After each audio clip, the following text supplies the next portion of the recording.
Before I say anything else, since this video is longer than usual, I put time codes in the description so you can either watch this video piece by piece or skip around to the parts you find most interesting. What's up guys, Eric here from Techisode TV, and today we're going to be taking a look at everything no one told you about the Edge screen on the Galaxy S9 and S9 Plus. And what I mean by that is I'm going to cover literally every single thing related to the Edge screen on the S9 and the S9 Plus. We're going to look at every single panel that comes with the device. We're going to look at all of the Edge lighting features and how all of that works. We're literally going to cover everything. This is your one-stop shop for everything Edge related. But before we start, I just want to remind you guys that this video has been shot wide on purpose, so if you have a Galaxy S9 or S9 Plus, you can go ahead and hit that full screen button now and not have to worry about cutting off any part of the video. With all of that out of the way, let's get started. The first thing you need to know how to do is pretty obvious. You just need to know how to open the Edge panels. If you don't already know, there is a slightly transparent tab on the edge of the phone. You just swipe in from that tab, and then that takes you to your Edge panels. You can have up to 9 of these panels, and you just swipe left and right to go through all of the different panels. You can also tap these little circles on the bottom to skip around to different panels. You could also tap these 3 lines to see all 9 panels at once, and then tap one of the other panels to jump right to it. If at any point you want to leave the Edge panels and go back to your home screen, you can either tap the empty space to the left, or you can tap any of the 3 navigation buttons. If you want to move the pull tab, all you need to do is long press the pull tab, and then you can now move it up or down the side of the phone, or you can move it to the other side of the phone. Now you can swipe in from that side. You could also access the Edge panels from the lock screen, which is especially useful for the calculator if you want to figure out a quick tip at a restaurant. Before we dive into all the different panels, I want to show you guys what you can do in the settings. So you tap the little settings gear in the corner there, and now that brings up all of the different panels that you have available to use. So you can go ahead and uncheck or check different panels. And you can also reorder them by tapping these 3 dots in the corner and tap reorder. Now you can change the order in which they appear. You also have a master toggle here. This completely turns off the Edge panel so that it will no longer open. As you can see, I'm swiping in here and nothing is happening at all because it is turned completely off. And if I turn it back on, the Edge tab reappears and I can go and look through my Edge panels again. There are also edit options for each of the panels, but I'll cover that as I go through each panel. You can tap download in the corner up here, and that will take you to a store where you can get a bunch more panels from third-party developers. You can sort by top Edge panels, top paid, top free, new ones, and you can even search for something specific. Tapping the 3 dots again, you can see that there's also an uninstall option to get rid of Edge panels that you don't use. Tapping the 3 dots again reveals Edge panel handle settings. If you tap this allows you to move the handle up and down, move it from the right side to the left side and back again, and also turn off the move from any screen option. Now if I turn this off and go back to my home screen, as you saw before, I would long press this, and that would allow me to change it. That does not work anymore because I just turned that feature off. You can also change the size of the handle, so you can make it a lot larger, so not taking up about this much space here, or you can make it really small so that it's taking up only that much space.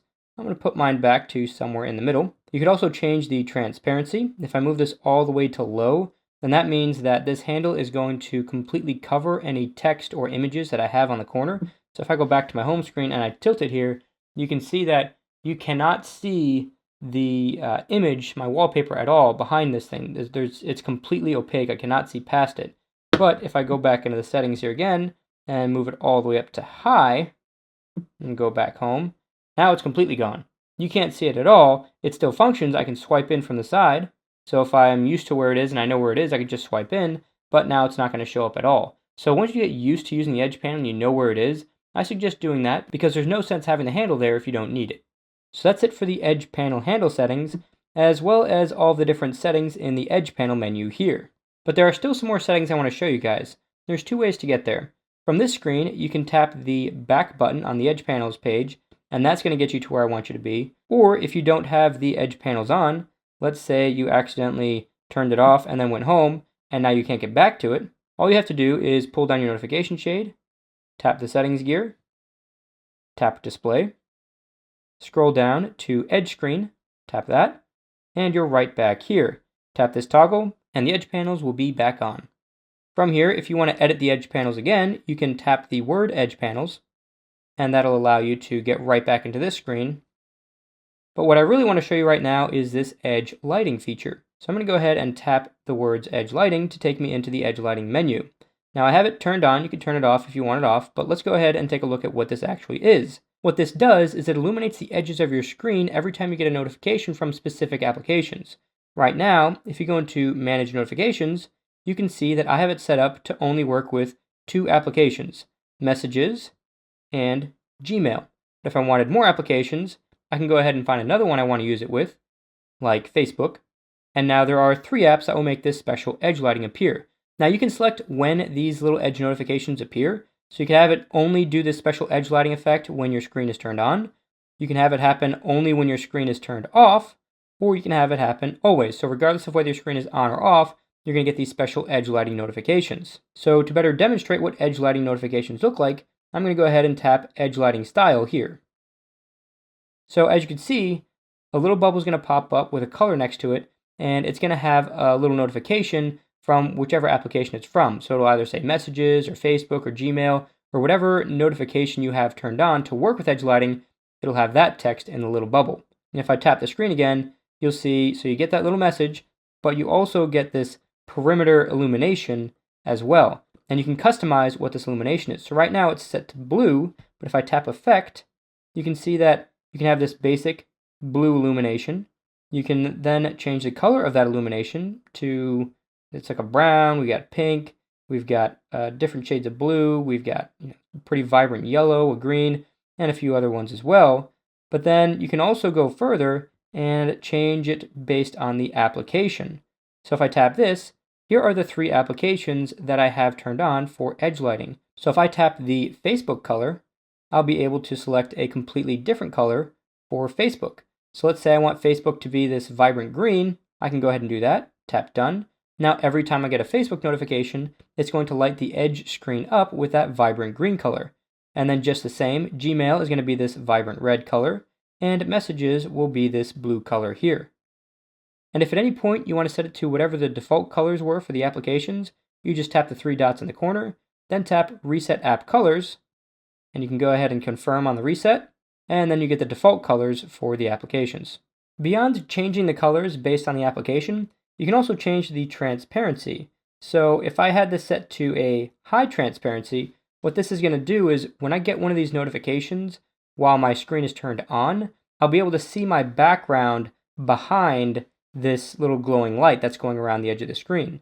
If I set this all the way to low, then it's going to completely cover up any image or background that I have on my screen with this glowing light. The width option lets you change how thick this little outline is. So you can have a really thin one, and then you have a few different stages making it more and more thick as you go. And this one here is the widest option. But that's not it for effects. So let's go ahead and tap this effects icon here. And we also get a multicolor option. So this is, instead of having the entire edge illuminate and kind of rotate around, which is what this basic one does, it's like this ring that kind of rotates around your screen. The multicolor one starts in a corner and then just works its way around the phone. And if you select a color here, you just change which color is the lead color.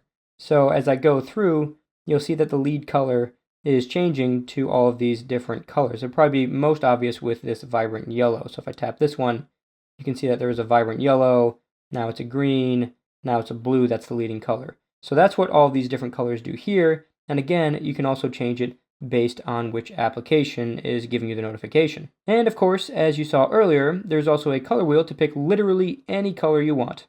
This also has the same transparency and width options. Going back into the effects options, you also get a glow option.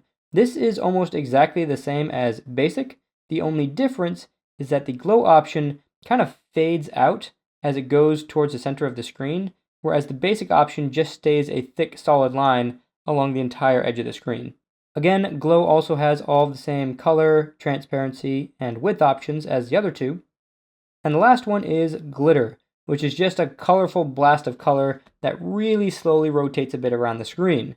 For this one, you don't get to change the color option because it literally gives you the entire rainbow that's going around your phone, but you can change the transparency to suit your liking. and you can also change the width, just as with the other effects. So that's it for the edge lighting settings, but there's one more thing up in the corner here that I do want to show you. If you tap these three dots, you can get this quick reply option here. Tap that. Now, this is an awesome way to quickly reject a phone call and send them a quick message.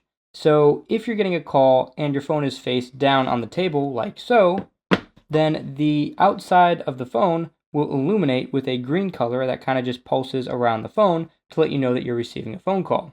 To dismiss this call with your preset message, all you have to do is hold the fingerprint sensor for 2 seconds, and then it will dismiss the call and send that text message. So that's it for all of the edge panel and edge lighting settings in the menus, but there's one more place with a few more options. If you pull down the notification shade twice, and you swipe over once, now yours may be on this screen, but on mine it's one screen over, you'll see that there is an edge lighting option here. If you tap this toggle, you can turn it on or off. So if you don't want edge lighting turned on for some reason, you just tap this toggle and that'll turn it off completely. If you tap the word edge lighting, it will bring up this small menu that allows you to also enable or disable edge lighting, and you can also change when edge lighting turns on. And if you tap this details button here, that will take you back into the edge lighting options. And lastly, if you go back to this same thing and you long press the icon, it will just jump straight back into the settings. Now that we've finished taking a look at all of these settings and options for the edge panels and edge lighting, it's time to look at each panel itself. So first up, we have Apps Edge. It's pretty simply an edge panel that has a shortcut to a bunch of your different applications. There are 10 slots available, and you can also have folders in them as well. The folders, just like on your home screen, are customizable as far as color goes, so you can change it to a different color. If you tap an application, it'll obviously take you into that application. Then you can swipe in on the edge again and tap a different application to jump to another one. So this is great for quickly getting around between your applications without first having to go back to your home screen and finding the application. Truth be told, I very rarely go to my home screen because the applications here are the core applications that I use on a day-to-day basis. So I almost never even go to my home screen. I just go from application to application by pulling in the edge screen, and this is my most used panel. If at any point you want to rearrange the applications, just long press and drag it around, and you can swap positions. You can also drag it into a folder. So if I want to move this into this folder, I just drag it on top and let go, and that application is now in the folder. And as you saw just a second ago, if you hold an application, this little window pops up. If you drag it into there, the application opens in a little pop-up window that you can then resize or even shrink down and move around your screen and save for later. This pop-up feature is especially useful for things like a calculator if you have to do some quick math based on some numbers that are on your screen, but it's even more useful for things like Twitter or other social media applications because you can open it in a pop-up and have a conversation going, have a message going, and then quickly just minimize it and keep it on your screen. Then when another notification comes in, you can pop it back open and continue the conversation really quickly. And then if you go to type something, so if I go ahead and tap this, the full keyboard pops up. So it's not like you're going to get a miniature keyboard as well. You still get your full keyboard whenever you have to type in one of these pop-up windows. Something you guys should know about this pop-up feature is, as you can see, if I long press this application, then the drop here for pop-up view option does pop up. But if I do that on an application that's in a folder, too bad. I can only remove it from the folder or move it around inside the folder, but I cannot drag it into pop-up view from here. Now, if you're in an application and you want to go back into that pop-up view, there is an option in the settings that if you turn it on, it allows you to swipe down from the corner of the screen to bring it into this pop-up view again. To turn that feature on, all you have to do is go to your settings, go to Advanced Features, scroll down until you find Multi-Window, and then turn on this pop-up view action. And once you enable this toggle, that'll allow you to swipe down from the corner and create these little pop-up windows from pretty much any application. And you can also tap Edit here to edit the panel itself. So if I want to get rid of my Twitter application, I just tap the minus, and then I can scroll down and add another application in there. Now, from this settings menu, you can also add app pairs. Now, an app pair just opens up two applications side by side in multi-window really quickly. So let me go ahead and create a new one here by tapping Create App Pair. So from here, I can scroll down and find two applications that I want to have open at the same time. So let's say I want to open up a Bible app and Notes application. So let's do Bible app and Notes. So those are two applications, and this switch changes which application is going to show up on top and which one's going to show up on the bottom. So I'll have, this works good. I'll have the Bible on top and the Notes on the bottom. I'll click Done.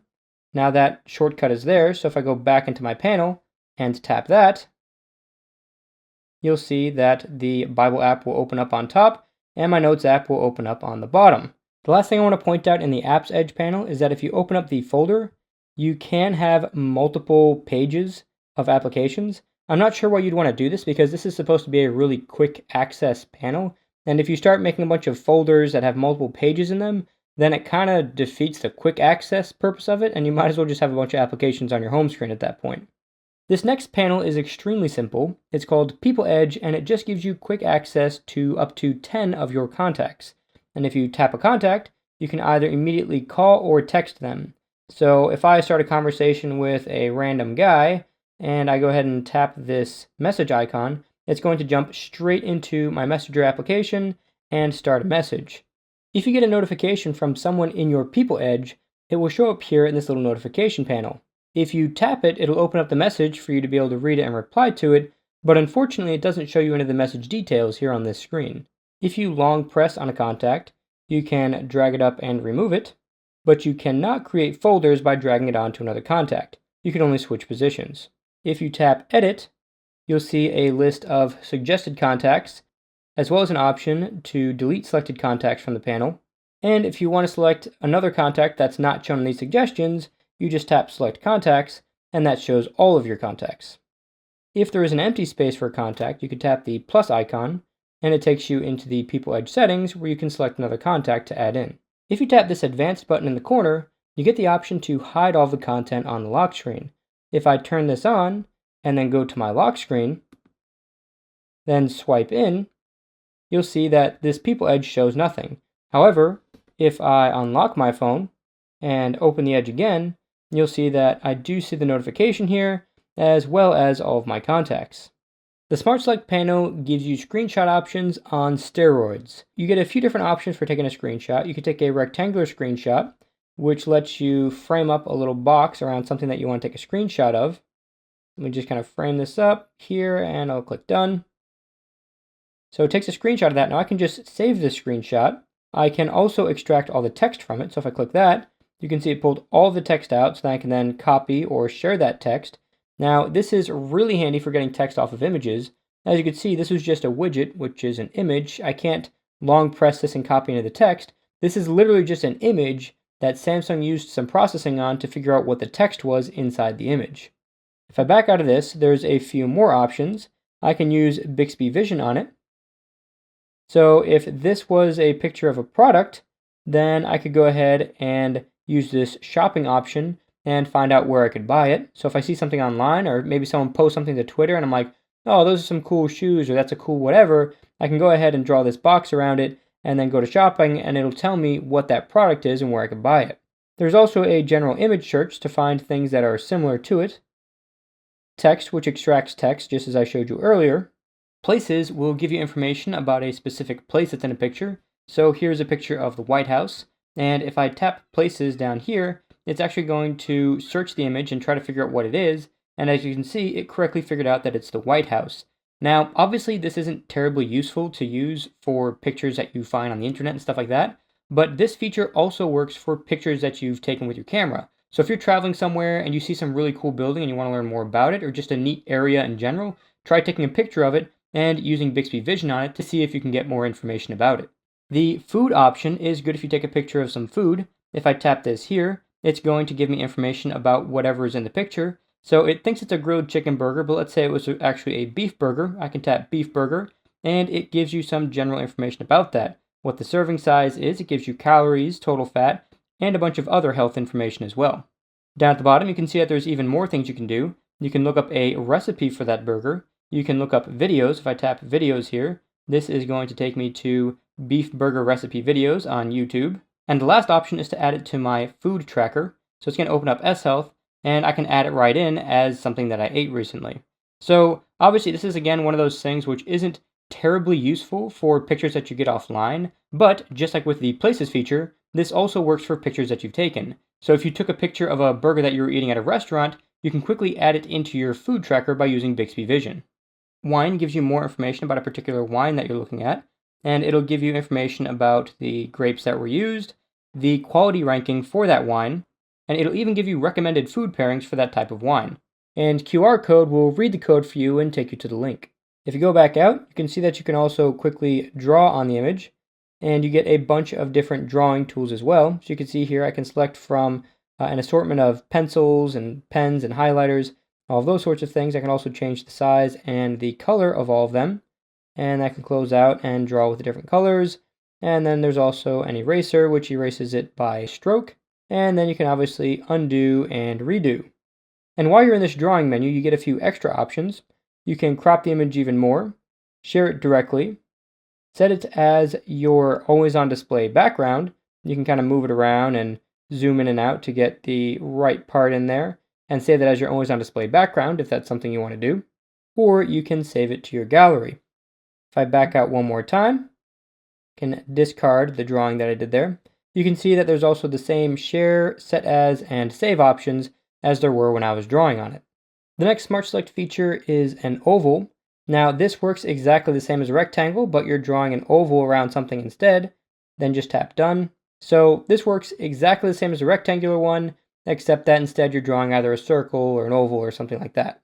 This next option allows you to create an animated GIF or GIF, whichever you prefer. So that gives you this little box that you can resize. I'm going to go ahead and size it to the YouTube video here. And you can also change the quality between high and standard quality. And if you want to start recording something, all you have to do is hit the play button on the video, then hit record, and it'll start recording and create a GIF out of everything you record. And as you can see here, there are up to 15 seconds that you can record for. After the 15 seconds is up, it just stops recording and then takes you to some options. So as you can see, the recording finished.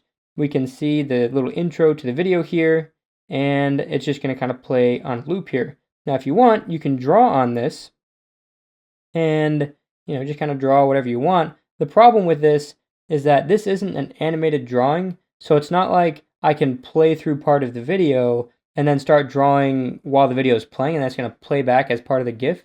This drawing is just going to stay here for the entire duration of the GIF. So if I preview this, you're going to see that that just stays there. So the drawing feature is not terribly useful, but if you could think of a good use for it, let me know in the comments below. And just so you know, you do get all of these same pen options in this drawing feature as well. And then when you're done with everything, you can either share it directly or save it to your gallery. One more thing I need to point out is that once this starts recording, you can't do anything.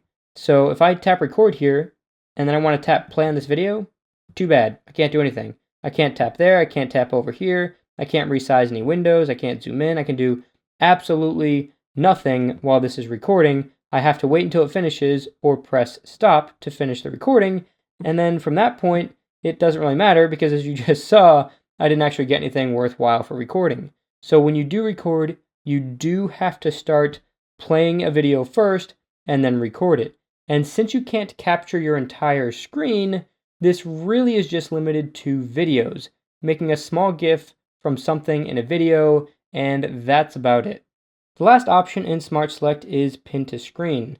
This allows you to draw a box around part of the screen and pin it to your screen. Now this box will stay on top of your screen no matter which application you go into. So if I hop back over here and go into, say, YouTube again, this is going to stay on top of the screen.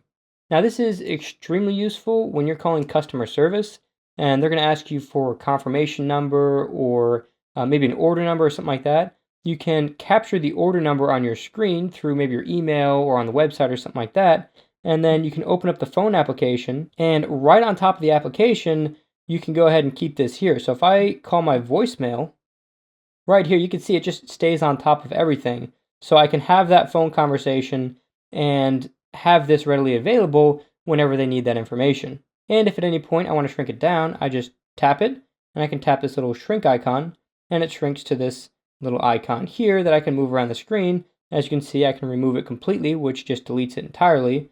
Or if I open it back up and tap again, I can click this little download looking button, and that will save it to my gallery. The reminders panel is another really simple one. It just shows you all of your upcoming reminders. And if you tap one of them, it takes you to the reminder, so you can either mark it as complete, edit it, or get an option to pin it to your always on display, or delete it. So if I just tap complete, that will then go away, and if I come back in here, you'll see that that reminder is now gone. If I tap reminder, that takes me to all of my reminders, where I can write a new one. If for some reason I have already completed all of my reminders, and I open this panel back up, you can tap here to add a new reminder.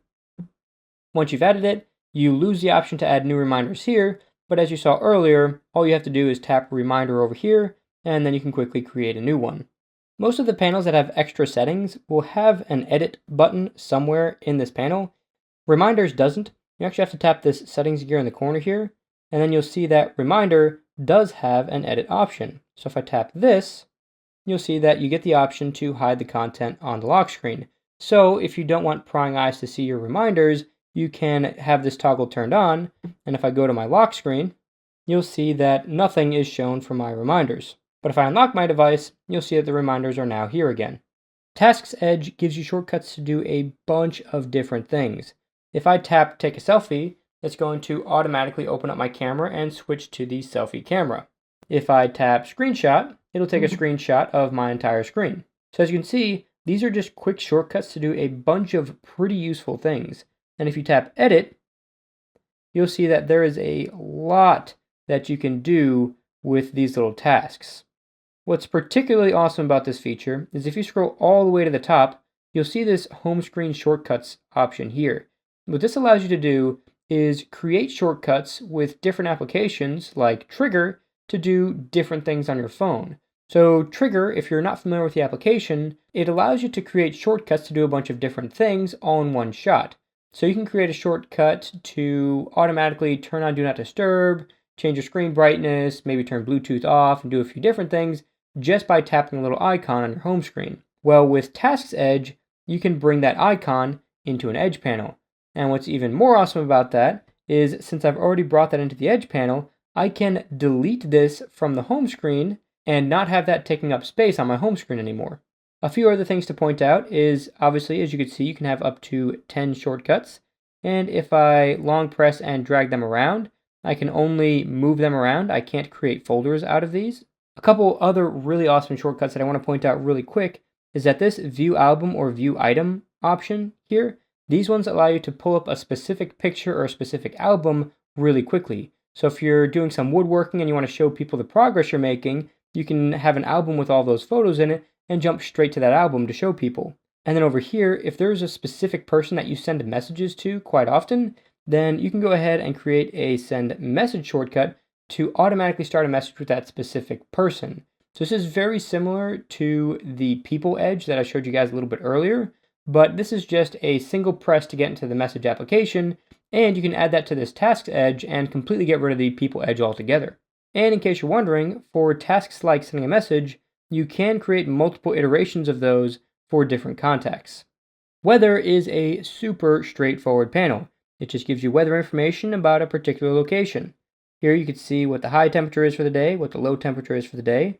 You can also see this little icon here. This is the pollen level for the day. And here, this little shoe is telling you that it's very good conditions for running. If you tap anywhere on this panel, it's going to take you to the weather application where you can get more information on the weather for the day. If you want to refresh the weather, all you need to do is swipe down, or you can tap this little circle in the corner to refresh it. If you tap the word weather over here, this also takes you into the weather application. If you want to change what city the forecast is showing, just tap it to open up the weather application, and swipe over to another city you have saved, then go back to the Edge panel, and it'll be the new city. Next up, we have Clipboard Edge. This simply keeps everything that you've copied recently on a nice convenient Edge panel. And you can also scroll down to see everything else that you've copied. Looking over to the left, you can see that there are different categories. The first one is recommended. So what this is going to do is it's going to look at the application you have open and kind of guess what you want to copy into that. So if it's a notes application, it's not actually going to show the images up top because chances are you're going to want to copy text, not images. If you tap All, it'll show you just everything you've copied in the order that you copied it. If you tap Text, it'll filter out all of the images. And if you tap Image, it'll show all of the images. Copying things from this Edge panel into different applications is really easy. To show you this, let's first take a look at the Messages application. All you have to do is navigate to your Messages application, open the panel, long press on something to copy, and drag it into the message box, and that's it. It's just going to copy everything right in. Same thing for images. You just long press an image, drag it onto the message, and it just adds it right in. So as you can see, there are two words here. There's paste and copy. And if I tap paste, it's just going to add another copy of that image to this message. If I instead tap copy, it's just going to copy it to the clipboard, and then I'll have to go into an application, long press, and tap paste in order to get that to paste into the message. You can also tap an image to see a larger version of it and share it by other means or close it. And same thing for text. If I tap on the text, it shows me the full message, and then again allows me to share it or close it. And if I long press and hold, it gives you two options on this. I can either delete this so it doesn't show up on my clipboard anymore, or I can lock it so that it will never be deleted from my clipboard. As you can see here, there's this delete all button. If I tapped this, everything will be deleted except for items that I locked. And now that I locked something, you can see that there's also now a locked category that I can sort by as well. If for some reason you don't see a text category or an image category, it's because there is no text or images that you currently have copied. So all you'd have to do is go copy some text or an image, and then those categories will show up here on the left. The Clipboard Edge also has a few settings that you can edit. If you tap this gear here, and you scroll over to Clipboard Edge, you can tap this little edit word at the bottom, and this allows you to hide content on the lock screen. So if somebody gets your phone and they're on the lock screen, and they swipe in the Edge panel, they're not going to be able to see any of the information. I'm going to lock the phone now and demonstrate that for you. So on my lock screen now, I'm going to swipe in.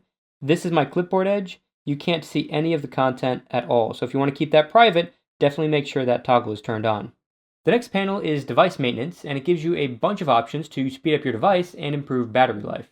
The first option here is battery, and it's telling me that I have about 7 hours and 28 minutes left on my battery before it dies. If I tap this, it's going to take me to the battery part of my settings. And as you can see, you get more options from here. I can turn on mid and max power saving mode, and I can also save power by putting all of these applications to sleep. Going back to the panel, there's also a performance mode toggle, so if you tap this, I can switch from optimized to entertainment and high performance, and I can also change the settings for each one of these categories as well. So here, optimized gives me a max resolution of WQHD, but if I want, I can drop that down to FHD+. I'm going to go ahead and leave that to the max resolution for now. And I can also enable a video enhancer, which enhances the image quality of videos.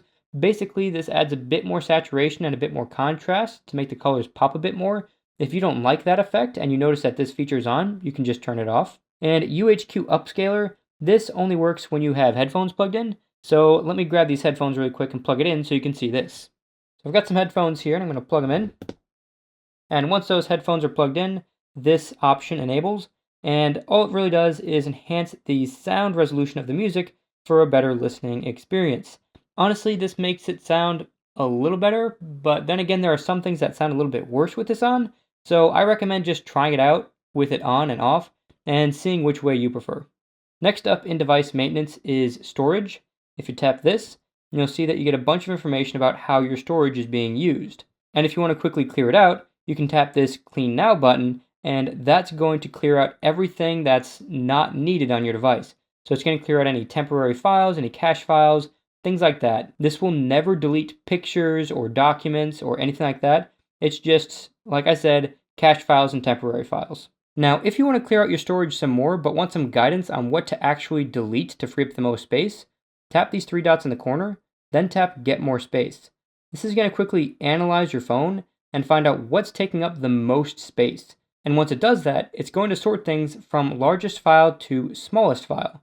Now, if I tap this here, you'll see that it's just 2 videos that I have saved on my device, because most of my videos are saved on my external SD card.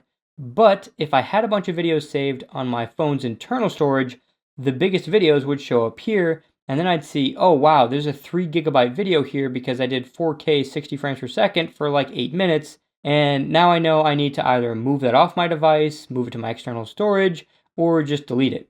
As you can see, there's also a duplicate files section, which is great if you've downloaded the same thing a bunch of times and didn't realize it, or maybe you had a bunch of photos and you copied them into another album instead of move them into another album. Then you're going to have 2 sets of all those photos. This duplicate file section is going to show all of those to you so you can quickly delete everything that you don't need. And then unnecessary files, these are your temporary files, logs, and empty files. This is pretty much the same thing as this Clean Now button. As you can see here at the bottom, there's also an SD card option if you have one installed, and it'll show you how all of your SD card usage is broken up as well. Next up in device maintenance, we have memory. This clears up all of the RAM on your phone, so as you can see, all of these applications are open in the background and using RAM. So if I want to clear all of those applications and free up some RAM for other applications, maybe some games or something like that, I can just tap Clean Now and it'll actually clear out 2.3 gigs. However, the Galaxy S9 Plus has a decent amount of RAM. As you can see, there is 6 gigs. So it's kind of hard to fill that up, and it's very rare that you'd actually have to do this. The last one is device security. If I tap this, this is just a basic virus scanner that comes with the device, and this one's powered by McAfee. How do you guys actually pronounce that? Does someone just write in the comments phonetically how you actually pronounce this? Because I've heard so many different pronunciations of McAfee, that's how I say it, but I could be completely wrong. So let me know if you actually know in the comments below, how do you actually pronounce that? Anyways, if you tap Scan Phone, it's going to go ahead and run through and scan everything and check for any viruses or potential threats to your phone. Once the scan is complete, it'll tell you if it finds any problems. Obviously, I didn't have any problems at all, so it just says secure here. But if it did find problems, it would give you options on how to secure your phone. Below all of these shortcuts is a rating that tells you how well your phone is performing. So if there's a bunch of things eating up your battery life in the background, that's going to reduce your score. If you have a ton of unnecessary files saved on your phone and you've got like 3, 4, 5 gigs worth of that, that's going to bring down your number as well. So as you can see, I'm doing pretty good with my score right now, but if I want to clear out a bunch of things and make it run a little bit faster, then I can go ahead and tap Optimize Now, and it's going to go through a series of different things like putting background apps to sleep and deleting unnecessary files to speed up the device. And as you can see at the bottom, once all of that's done, I now am 100% optimized. So that's it for device maintenance. Let's go ahead and check out the next panel. The Quick Tools panel is pretty simple, but also pretty handy. As you can see, one of the quick tools you get is a ruler, and if you tap inch, it changes to centimeters so you can measure smaller things. And if you tap on the ruler, you'll see that this little bar pops up, and you can drag this around for more precise measurements based off of this 0 point right here. And obviously, this also works when you switch to inches. The compass is pretty simple. As you turn it around, you can see that it's just working like a regular compass. And it also gives you your latitude and longitude, which I have blurred out because I don't need everybody coming over to my house. And obviously, if you tap Calibrate, it then shows you how to calibrate your compass by moving your phone in a bunch of different directions. The last quick tool is a shortcut to your flashlight. This isn't terribly useful because you can also just swipe down from your notification shade and tap the flashlight there. But if you do want flashlight control, it is there. And this gives you faster access to making your flashlight dimmer or brighter. So that is a nice little feature there. And if you're in an emergency situation and you need to get help, then you can tap this SOS thing and it's going to blink SOS. And here is the light on the back blinking the SOS message. And just in case you're wondering, if you wanted to change the brightness levels of the flashlight from your settings, just pull down your notification shade twice, tap the word flashlight, and then you can adjust the brightness here as well. And you even get this warning that says, camera light may cause low temperature burns when in prolonged contact with your skin, which is pretty ridiculous. This flashlight is apparently super powerful. So that's it for the Quick Tools panel. Pretty simple stuff. Let's go ahead and check out the next one. The calendar panel is another very basic panel. You get a month view on the left, and if you tap it, that does absolutely nothing. And here you can see any event that you have for the current day. So this is only going to show you that day's event. You're not going to see anything coming up in the future, any past events. This only shows what's happening for the current day. If I tap a task or event, it'll open up in the calendar app so I can see all the details. And just to show you guys one of the last features of the calendar, if I delete this event and I go back into the panel, There's no events shown for today, so if I want, I can tap in this empty space and go straight to my calendar. And if I had a bunch of tasks here but still wanted to go straight to my calendar instead of going to an individual task or appointment, I can just tap Calendar, and then that again would take me to the main calendar view. The Samsung Internet panel is super simple. It just gives you shortcuts to any website that you want. You can have up to 10 websites, and if you only have 5, instead of 2 columns, it'll just be 1 column with 5 shortcuts. If you long press on a shortcut, you can move it around, but as you can see, you cannot create folders out of the shortcuts, and you also get the option to remove the shortcut. If you have open spaces, you can tap the plus icon to take you to this Samsung Internet page where you can add more shortcuts, or if you already have a full set of shortcuts and no plus sign, you can go ahead and just tap Edit here, and that'll take you right back to this edit screen. Now, obviously, as you can see, there are only 6 bookmarks here and 2 quick access options here. So if you want to add a new web page, all you have to do is open up Samsung Internet, create a bookmark out of it, or add it to your quick access panel, and then you can add that to your Samsung Internet panel. And just to show you guys what this looks like with only 5 shortcuts, I'm going to take those 5 out, and we're going to go back and open this up, and now you can see you only have 1 column of shortcuts. The last thing you can do from here is tap the words Samsung Internet, and that's just going to open the Samsung Internet browser. The sports panel lets you keep track of up to 25 of your favorite sports teams from 13 different leagues.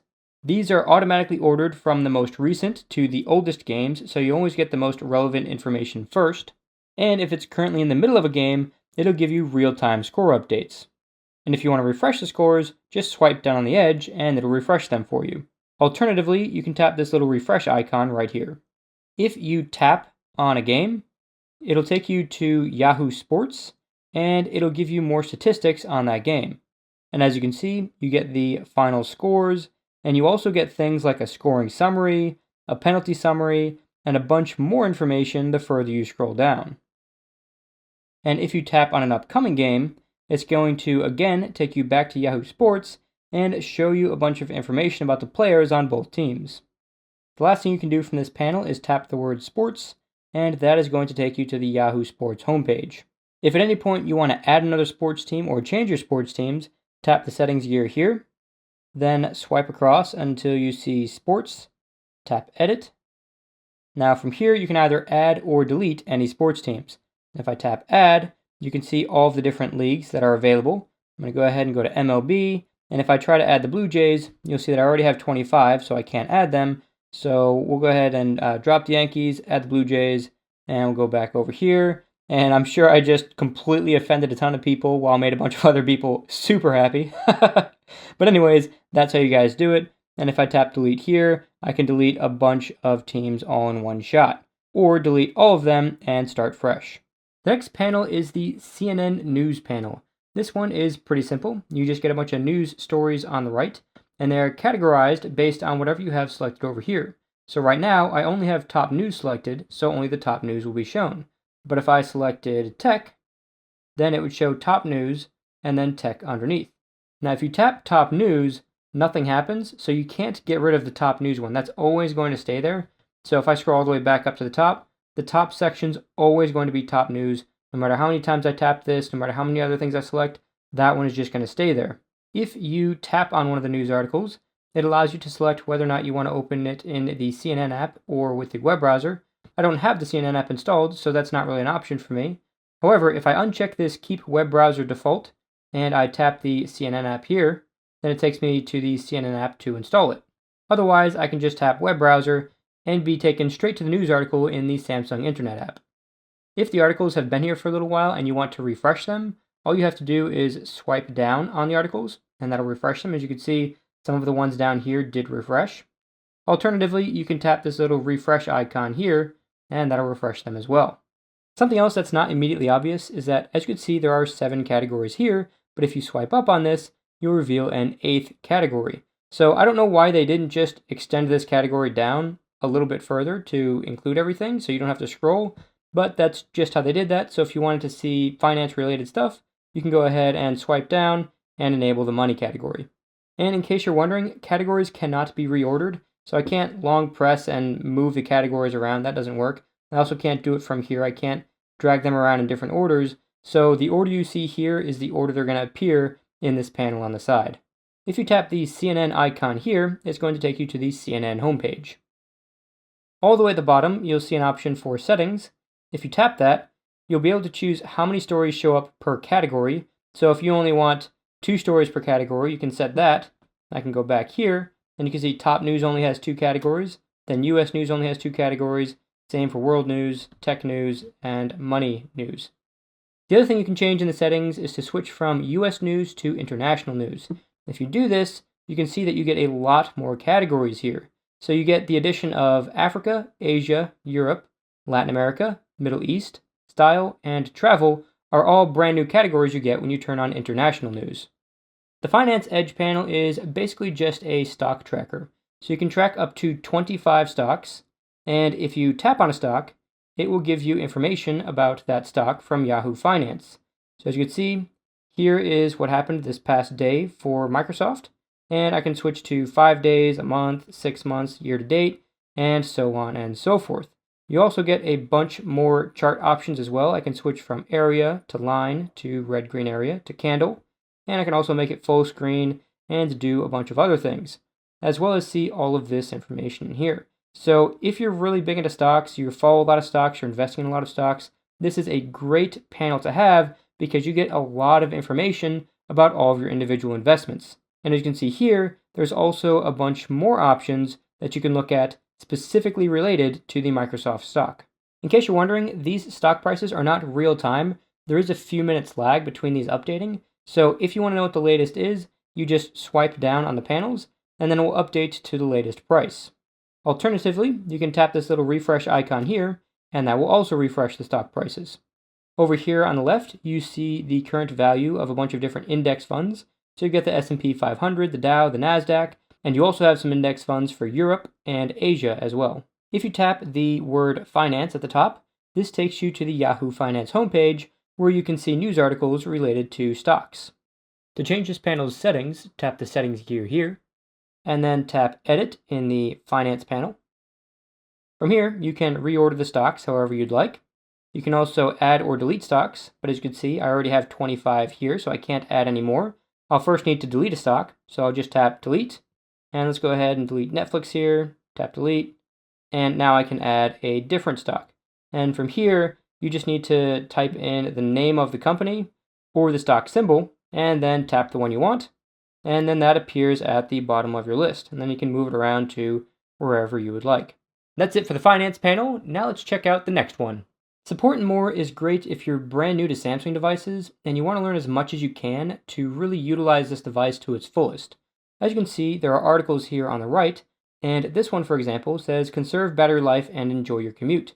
If I tap this, it's going to take me to an article where they're going to teach you a bit about how to conserve your battery life, as well as give you a few other tips about things like do not disturb mode and auto brightness. There are also more basic articles like connecting to Wi-Fi in your Galaxy S9 and S9 Plus. That's pretty basic. Most people should probably know how to do that, but if you don't, this article is here for you. Scrolling back up to the top, you get a few more very useful features. The first one here is search. If I tap this, I can search for anything I want to learn about. So if I want to learn about the Edge screen, I can just type in Edge screen. Well, actually, it's already there in the history, so I'm going to go ahead and tap that. And here you can see, take advantage of your Edge screen. There's an article there, and then there's an Edge lighting article, and so on. So if you want to learn anything about your device specifically, you want to learn about a specific feature, you can just type it in here, and you'll likely get an article to help you with that. The next feature is a call option. If you tap this, this is going to bring up your dialer and automatically put in Samsung's customer support line. The last option here is video chat. If I tap this, it's going to open up a video chat session, and if I tap call, it'll actually initiate the session, and I'll actually be able to see the person that I'm talking to and getting help from. And the very last thing you can do with Support and More is if you tap the words Support and More themselves, it'll open up the Samsung Plus app, which will give you a bunch more options to get help with your device. The Workout Trainer panel very simply gives you shortcuts to a bunch of workouts. The ones at the top are your most recent workouts. So you can see my last 3 workouts were push-ups, bicep curls, and all-out abs. If I tap, say, bicep curls, it'll take me right into the Workout Trainer application, and if I tap Do Workout, I can immediately start the workout.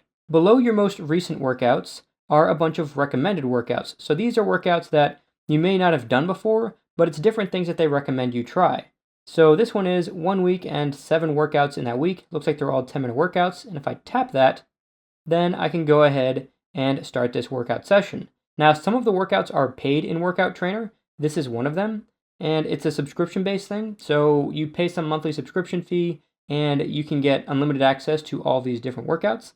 I'm not subscribed to this, so I can either start a free trial or go ahead and start my monthly subscription for $6.99 a month. Looking towards the top of the panel, there's a little bell icon. If you tap this, this shows you all the recent notifications you have, because Workout Trainer is not just an application that has a bunch of workouts that you can do, it's also a social application. So you can have followers, you can follow other people, you can have conversations with people, you can like their workouts, and interact in different ways. And as you can see, I created an elliptical workout a long time ago, and apparently a bunch of people liked it, so that's pretty cool. Going back to the panel again, if you tap this profile picture or your name at the top, it will take you to your personal profile, where it will show you any recent workouts you've done. As you can see, I have done no workouts this week, so it doesn't show anything for me. But if I tap this total here, it'll show me how many workouts I've done each month. And even if I tap best month or this month, it's still going to just show me my monthly workouts, just as it did when I tapped the total workouts number. And below all of this information are all of my recent workouts. If I want to refresh the recommended workouts, all I have to do is tap this little refresh icon here, and then that'll refresh the workouts. I just did this recently, so it just refreshed to the same workouts, but if you haven't refreshed this in a while, it'll show some new ones for you. The next panel I want to show you is one that you have to download. This does not come with the Galaxy S9 or S9 Plus, but I thought it's a pretty useful one, so I decided to include it in this video. This is very simply just a calculator that you can use to make really quick calculations. And on the left, as you can see here, once you finish the calculation, it'll show up here in your calculation history. So if I do another calculation, that will be added below it. And if at any point I want to say maybe add these two numbers, I can tap this number, and then tap add, tap that number, then tap equals, and now I've just added those two numbers. So it's a really nice feature that you can just tap the numbers to use them in the calculator. And as you can see, there's also this little copy icon here. So if I tap this, that'll actually just copy this number to the clipboard, so I can paste it into any application I want. In case you're wondering, you can't do advanced math with this. All you can do is addition, subtraction, multiplication, division, percents, but you at least get parentheses and an option to make a number negative. So if I did 65 but I wanted to make that negative, I can tap this plus minus, and now that's a negative 65. I can tap this parenthesis to close that out, and then I can maybe divide that by 23, and then multiply by some super big number. And as you can see, when you add a bunch more numbers, it just keeps pushing the equation up, so you can fit a lot of math in this little box here. I did notice a bit of a bug in this calculator, and that is if you want to use like 0.5 or 0.25 or something like that, you can't just tap the decimal point and then do 25, because that'll just give you the number 25. Instead, you first have to tap the 0, and then you can do 0.25 after that if you wanted to do that type of math. However, if you have a larger number with a decimal point, so if you have, say, 25.3, that'll work just fine. It's just if you want only the decimal point and then something after that, so 0 point whatever number, you do have to put the 0 in first in order to get that to work. So it's not a terribly big deal, you just need to remember to do it. The last thing to point out for the calculator is that there is a clear history button, so if you don't want your history there anymore, you can just tap clear history and it all goes away. The Widget Edge panel is another panel that you do have to download, but I thought it was pretty cool, so I figured I'd include it in this video as well. This just lets you put a few widgets in an Edge panel. So if you want to have some widgets but you don't want to put them on your home screen, you can put them in this Edge panel instead. Now, as you can see, this Edge panel works really well for some widgets, but not so much for others. As you can see, my tasks, that works pretty well because I can scroll through my tasks here, and they're large enough to read. But if I have a OneNote widget, and I wanted to tap the camera button, or I wanted to tap this little note button, these are really tiny icons now, so it's really hard to tap them accurately, so not every widget's going to be terribly useful in this panel.